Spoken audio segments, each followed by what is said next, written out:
Jodia, très chers auditeurs, nous gagnons émission spéciale à l'occasion de la Réformation. Et l'on a parlé de la Réformation, gagnons date et qui retourne dans l'esprit nous, c'est 31 octobre 1517.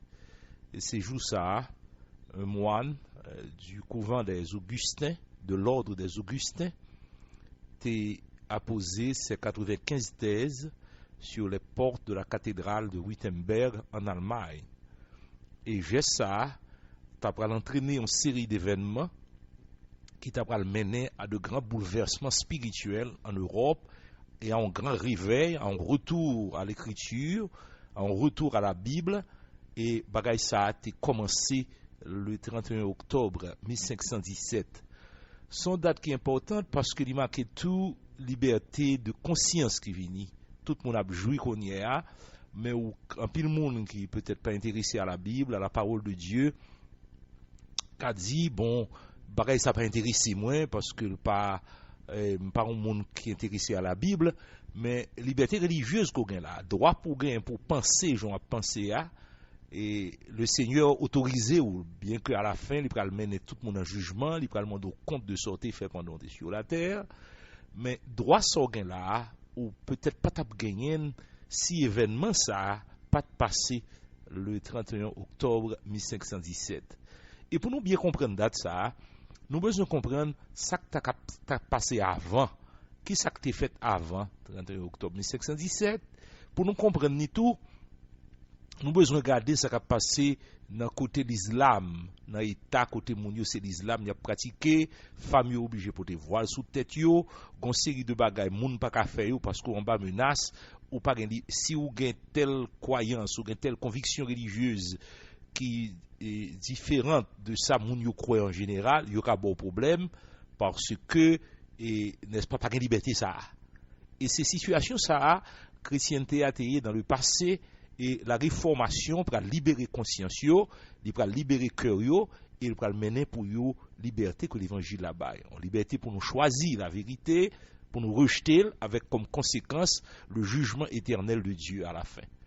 Mais avant de nous arriver là, venons considérer ça qui est passé 31 octobre 1517 et n'a dit où venons voir ça qui est là avant. Premièrement, n'a pensé au 4e siècle avec la conversion de Constantin qui embrassait et la foi chrétienne et Constantin dans problème religieux qui vient dans l'époque li fait jouer pouvoir li pour porter solution à problème yo particulièrement te gain ça l'hérésie et Darius qui était un monde qui pas croire dans la divinité de Jésus-Christ.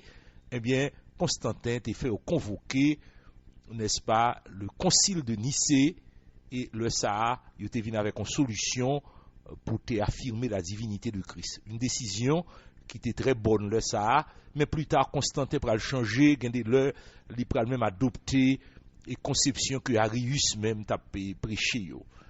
Mais l'épée le ça est entré dans les affaires, dans les questions religieuses pour faire que décision concile là t'es venu faire autorité pour te gagner unanimité autour de décisions que concile de Nicée a te prendre.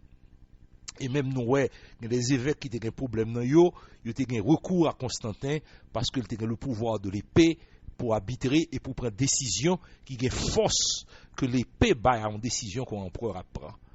Plus tard, l'église a pas pral sorti dans ça. Il était dans situation ça, nous pral plus tard avec la chute de l'Empire romain, l'invasion des barbares, le pape Léon Ier pral jouer comme monde qui pral pour défendre Rome. Pour discuter avec Barbario, négocier avec eux et chercher prendre décision en faveur de l'église de Rome, en position que pape yo pas jamais perdu, yo pral monde qui pral intervenir dans les questions difficiles, dans les questions politiques même pour yo porter solution avec yo, proposer et n'est-ce pas des solutions qui n'avantage l'église là. Et au fur et à mesure que structure a développé et que les gens qui lisent la Bible, qui apprennent la parole de Dieu, qui comprennent que la Bible a demandé beaucoup plus de simplicité et pour nous gens détachés du monde, ces groupes de chrétiens qui est des groupes indépendants, qui ont développé dans la foi, qui ont développé dans la conviction que la Bible a c'est seule source d'autorité en matière de foi. Très chers auditeurs, groupe ça yo, à un certain moment, Rome vient marginaliser yo. et nous dit Rome, mais c'est pas seulement l'église et d'Occident, l'église d'Orient tout est un problème. Parce qu'en Orient, où tu as un groupe, tant que ça nous les policiers. Les policiers, ils ont des convictions qui reposaient sur la Bible, et particulièrement sur le Nouveau Testament et les épîtres de Paul. Eh bien, l'église grecque est persécutée. L'histoire fait nous connaître, la reine Théodora, eh bien, t'es tué, plusieurs, ça, c'est pas des gens qui peuvent mourir en raison de leur conviction chrétienne évangélique. Donc, c'est bagaille qui est perdu dans la nuit des temps. Nous, là, nous, dans le 8e siècle, 7e, 8e siècle, événement ça a passé parce que le mouvement policier a traversé plusieurs siècles. Plus tard, très chers auditeurs, viennent d'autres serviteurs de Dieu, et tels que ça nous les Vaudois. Vaudois, c'est les gens qui retournent à la Bible. Pour tes pasteurs parmi Vaudois, il faut étudier les Saintes Écritures, t'apprendre par cœur, pas de gain livre, et te déguiser en marchant dans ces temps difficiles pour aller prêcher l'évangile aux autres, pour aller présenter la parole de Dieu. L'église de Rome t'es persécuté autour. Vaudois, te font un travail extraordinaire pour te présenter l'évangile là, bailler la parole de Dieu, répandre la parole, et ils ont des convictions évangéliques qui identiques à ça nous qu'on y est, et la réformation pour paraître le ça nous sommes dans le Moyen-Âge. Et avec branché, n'est-ce pas, ça nous les Vaudois qui viennent développer, eh bien, ou viennent gagner en France, ça nous les Albigeois. Albigeois, c'est les gens qui croient encore dans la parole de Dieu, ils ont des convictions évangéliques profondes, ils ont croient dans l'inspiration des Saintes Écritures, dans la nécessité, n'est-ce pas, pour monde tourner vers la parole de Dieu. L'église de Rome, t'es accusé de ce que c'est hérétique, t'es gagné également les Cathares. Qatar, son mot qui veut dire pur.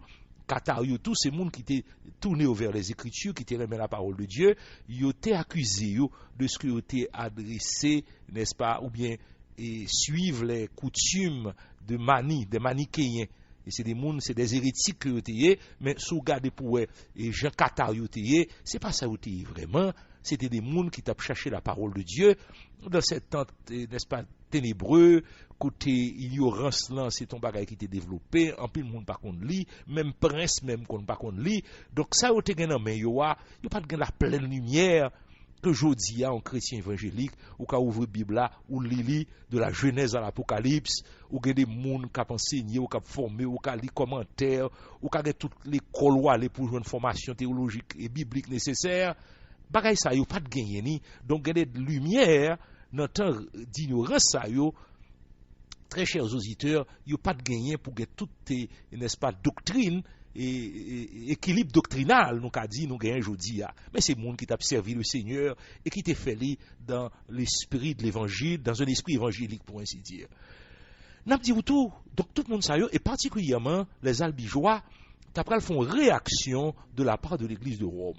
Et c'est à cause de gens qui étaient campés que l'église de Rome pral vini avec sa nourriture l'inquisition. L'inquisition, c'est pral une réponse de l'église de Rome à ça. L'église a terrelé improprement l'hérésie des Albigeois. D'ailleurs, ça a terrelé la croisade des Albigeois, et croisade ça, là où t'es pris, massacré, Rome t'es massacré. Et n'a dit où, donc ce sont des évangéliques, des gens qui réunissent, qui ont la Bible, qui découvrent que la Bible c'est la parole de Dieu. T'es des publicains, c'était monde tout qui réuni qui la Bible, yo ba ou plusieurs noms et yo répandu en Europe, c'est pas seulement en France ou joignyo en Italie, ou joignyo n'est-ce pas en Espagne, ou joignyo en Allemagne et ou poko la arrivé dans réformation qui pral vinn paraître au 16e siècle. Et n'a dit où particulièrement qui réponse et qui situation, ça c'est situation religieuse et n'est-ce pas du mouvement évangélique avant la réformation. Nous connaissons les gens ça les réformés d'avant la réforme, c'est des gens qui ont lumière l'évangile là et c'est pas seulement des groupes qui gagnaient, nous avons pensé tout avec un homme comme Wycliffe qui était li Bible là et qui était fait des choses extraordinaires. Et de mouvement Wycliffe te gagné les Lola qui étaient sortis en Angleterre, qui t'a prêché l'évangile qu'on a prêché aujourd'hui. Et à côté de plus tard, au 15e siècle, nous allons gagner un homme comme Jean Hus. Jean Hus t'es campé tout pour faire le même travail, Luther pour le faire au 16e siècle. Jean-Hus a dénoncé ça, n'est-ce pas, la vente des indulgences, le salut par les indulgences, pour insister sur le message du salut par la foi en Jésus-Christ. Rome réagit, il a tué Jean-Hus au concile de Constance, et il a adressé, il a mis une étiquette sur Jean-Hus, il y aurait l'hérétique. Jérôme de Prague, l'ami de Jean-Hus, pour le même traitement, il va le tuer, il va le massacrer à cause de la parole de Dieu. Et là, dit, avant même de arriver dans Jean-Hus, ou t'es gagné, et ça nous t'est relé au XIIe siècle. Parce que lorsque Albigeois a travaillé, l'évangile a pris prendre, mon a converti, mon a embrassé la parole de Dieu, l'église de Rome réagit. Et vers la fin du XIIe siècle, il a commencé à prendre des mesures rigoureuses et générales pour chercher monde que Rome relait hérétique, pour punir hérétique. Alors, ça a fait, il a commencé, n'est-ce pas, établir le pape et Alexandre en 1163, convoqué un concile à Tours et une décision, n'est-ce pas, que vous te prend pour te combattre moun sa yo que les hérétiques qui étaient à Toulouse. À cause, dit le pape, des hérésies existant à Toulouse et ailleurs, nous ordonnons aux évêques et à tous les prêtres du Seigneur, demeurant dans ces lieux-là, de veiller et sous peine d'anathème, de défendre que là où sont des partisans de ces hérésies, nul dans le pays n'ose leur donner asile, ni ne leur prête une aide quelconque. C'est la décision prise à la suite, n'est-ce pas, du concile de Tours. C'est le pape Alexandre qui, en 1163, prend décision ça. Il a ajouté, on ne doit avoir aucune relation avec ces personnes, ni pour vendre, ni pour acheter, afin que tout soulagement et toute marque d'humanité leur étant refusée, elles soient forcées d'abandonner l'erreur de leur vie. Et quiconque tentera de contrevenir à ce commandement sera frappé d'anathème comme participant à leur iniquité. Donc, alors, et il a ajouté, quant aux hérétiques, s'ils sont pris, ils seront jetés en prison par les princes catholiques et privés de tous leurs biens. C'est la décision du pape Alexandre en 1163, il était convoqué, n'est-ce pas, le concile de Tours. Donc, concile ça, et qui était fait là, tu prends décision donc pour punir hérétiques, prendre décision contre eux, frapper Albigeois. Alors, et pareil ça c'était réaction de l'église là, quand elle a commencé, ça nous relait l'inquisition. Et plus tard, le pape Innocent III, après déployer un grand zèle pour l'extirper toute salle qu'on est que les hérésies. Et c'est pour ça, en 1215, le pape Innocent III, après convoqué le concile de Latran, 4e concile de Latran, le Latran 4. Là, ça a été prend l'autre décret pour déclarer que qu'on y est, eh bien, évêque c'est yo qui te doit juge. Bagay la vie plus grave, mais ça a été comme décision que tu prends dans le concile ça, les personnes notées seulement comme suspectes d'hérésie, à moins qu'elles n'aient pu se justifier elles-mêmes, seront frappées du glaive de l'anathème et chacun devra les éviter. Si elles persistent pendant une année sous l'excommunication, elles seront condamnées comme hérétiques. Et longtemps de condamner comme hérétiques là. La mort d'après le fini. Et bagal beaucoup plus grave en 1229 au concile de Toulouse et là ça il a décrété une inquisition permanente pour chercher hérétiques. Mais très chers auditeurs, c'est en 1233 que le pape Grégoire IX t'est retiré dans mes évêques parce que là ça c'était l'inquisition épiscopale. Oui. Évêque n'a pas réagi ou bien pas porter ses vérités, pas plater le ça pour ou te gagner puni hérétique. Eh bien ça au fait. Très chers auditeurs, il prend décision qu'on y a en 1233, le pape Grégoire IX t'est retiré pouvoir ça dans mes évêques parce que vous trouvez que il n'a pas fait travail là bien, il va le confier, n'est-ce pas, aux dominicains responsabilité pour y appliquer l'inquisition et le ça il a été nommé ça le Saint-Office et officier il a été relé les inquisiteurs de la foi. Donc avant d'arriver dans le 31 octobre 1517, il faut comprendre le phénomène ça que il y a l'inquisition Parce que l'inquisition, c'est force l'église là qui peut le camper pour empêcher réforme et fait dans l'église là. Parce que avec contrôle ça que le peuple a gagné, hein, tout ça qui a entré, qui passe sous contrôle lui, l'épée, n'est-ce pas, t'as pas le mettre fin avec lui. C'est pour ça, n'est-ce pas, nous sommes parlé de Jean-Hus qui était mort et dans le concile de Constance qui était convoqué pour te résoudre le problème de division qui était dans l'église parce que tu as une grosse division dans l'église là, Jean 23 et ça nous connaissons deux Jean 23 mais tu as Jean 23 qui était là avant, gagné deux trois papes qui campent ensemble, qui discutent, qui disent c'est mon pape, un pays qui supporte ça, l'autre pays c'est l'autre pape là qui supporte, à la fin ils demandent tout le monde à l'école et puis ils ont nommé Martin V comme pape.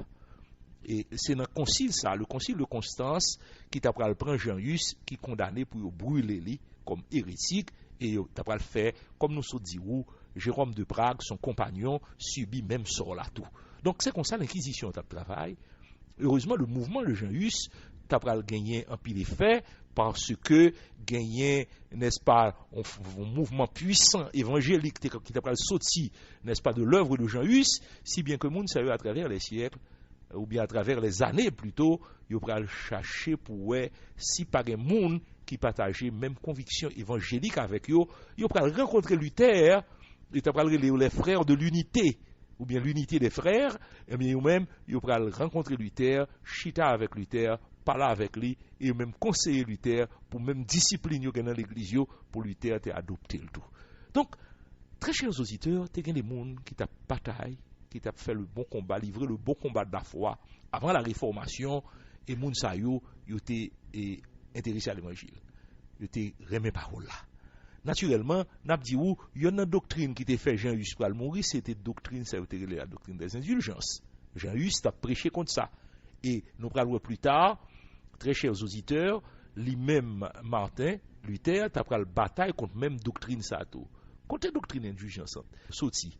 C'est un docteur de l'église de Rome que était Alexandre de Halle, le docteur irréfragable, c'est-à-dire ou pas qu'à contredire. Là, on dit un bagaille, soit on dit là, ou fini. C'est le docteur Alexandre de Halle. Eh bien, il a inventé lui-même une nouvelle doctrine. Ça, pour une illustration de l'église du Moyen-Âge, parce qu'on est au Moyen-Âge, au XIIIe siècle, qui j'ai un monde campé, l'invente une doctrine d'entrée, et puis l'inquisition a affirmé doctrine, si vous pas d'accord avec lui, et les enfants de Dieu qui appellent la Bible, qui ne pas dans la Bible, ils ont mouru, ils ont dit nous pas quoi doctrine ça parce qu'il n'est pas dans la Bible. Eh bien, Alexandre de Halle déclarait que Christ t'est fait plus bien que ça qui est nécessaire pour le salut des hommes. Et d'après Alexandre de Halle, une seule goutte du sang de Christ t'a suffi pour t'a sauver et n'est-ce pas l'humanité. Et puisque Jésus versait plus par son goutte dans le sang, tout sang découle sur la croix, eh bien, dans le reste sang, puisqu'on goutte t'es sauvé, reste sans crédit, vini un trésor de mérite que l'Église pas qu'à épuiser. Non pas jouer une doctrine ça dans la Bible. C'est pour bagaille et c'est imagination Alexandre de Halle qui a banoli. Eh bien, l'œil dit un trésor de mérite ça, eh bien, li vini un bagage extraordinaire et avec mérite qui dans sang Christ li vient augmenter parce que c'est pas seulement Christ qui fait, une série de monde tout d'après Alexandre de Halle qui fait plus que ça nécessaire pour yo sauver, donc vient gagner yon mérite qui plus que ça nous besoin. C'est ça les mérites surérogatoires des saints qui ajouté à mérite Christio et ces mérites au-delà de ce qui est exigé, c'est ça surrogatoire là veut dire, eh bien le prend mérite ça yo y a de bas administration administration mérite ça yo confié li au pape qui vicaire de Jésus-Christ sur la terre, c'est ça l'église de Rome dit oui. Alors, qui ça pour faire avec mérite ça yo? Si vous payez un petit corps, si vous faites quelques pratiques, quelques cérémonies pour faire, quelques pèlerinages pour faire, ou bien ça au mando pour faire, de pour faire yo, eh bien, vous pouvez appliquer mérite ça yo pour vous-même. Et vivant yo capable de gagner mérite ça yo, ça pour yo faire, c'est pour yo abréger peine yo pral passer dans purgatoire là. Et n'a dit ça en passant, le purgatoire sont l'autre doctrine encore du Moyen Âge. Toute cette doctrine doctrine a fait question ça là, question indulgence là, il sorti dans le Moyen Âge. Doctrine purgatoire là tout, il sorti dans le Moyen Âge là. Donc lui-même Alexandre de Halle vient d'accord avec bagay là et Clément VII, le pape Clément VII déclaré ça Alexandre dia c'est pas seulement en vérité ordinaire que lié, son bagay que nous devons mettre dans la doctrine l'église là, de sorte que tout le monde connaît a, ça ou elle dit c'est ça pour nous pratiquer. Et c'est comme ça. Doctrine vient entrer dans l'église là. Et vient ba ou ça l'indulgence plénière pour gagner pardon tout péché ou et qui j'en fait, gade laisser acheter n'est-ce pas indulgence ça. Donc ces doctrines ça yo, Jean-Juste a battu avec yo et Jean-Juste est mort pour yo, Jérôme de Prague mourir, des milliers de monde, la liste n'est-ce pas des victimes de l'inquisition, eh bien il est long en pile et il est impossible, très chers auditeurs, pour même en une journée sous t'appeler non monde pour qu'à li non quantité monde ou même pour ta connaître quantité monde qui mourit en bas inquisition hein. L'histoire là c'est résumé le bas nous, il pas qu'à nous tout détail ça, l'éternité va révéler nous ça. C'est pour ça, très chers auditeurs, là nous pral rivi, n'est-ce pas, dans événement ça va passer le 31 octobre 1517, nous comprenons dans quel contexte Luther va paraître, l'inquisition toujours là, l'église de Rome est toute puissante et toute qualité institution ça ou là pour empêcher moun croire en l'autre gens, mais bagay la pral fait lorsque bon Dieu voulait pour un bagay fait, pas rien qu'empêcher le fait. Honneur aux vaillants, aux braves, aux soldats de Dieu, qui même chargés d'entraves lutte en beau lieu. Jésus-Christ leur donne un cœur libre et fort. Il leur promet la couronne quand viendra la mort. On les raille, on les immole, ferme jusqu'au bout.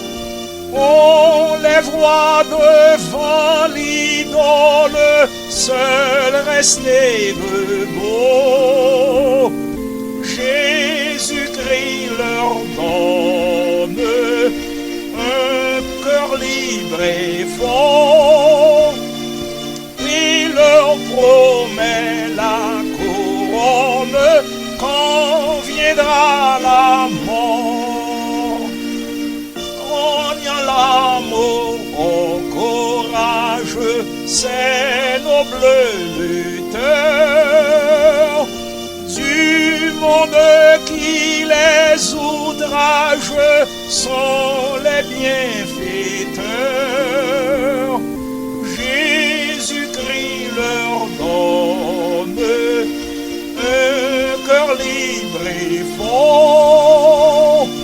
Il leur promet la couronne quand viendra la mort.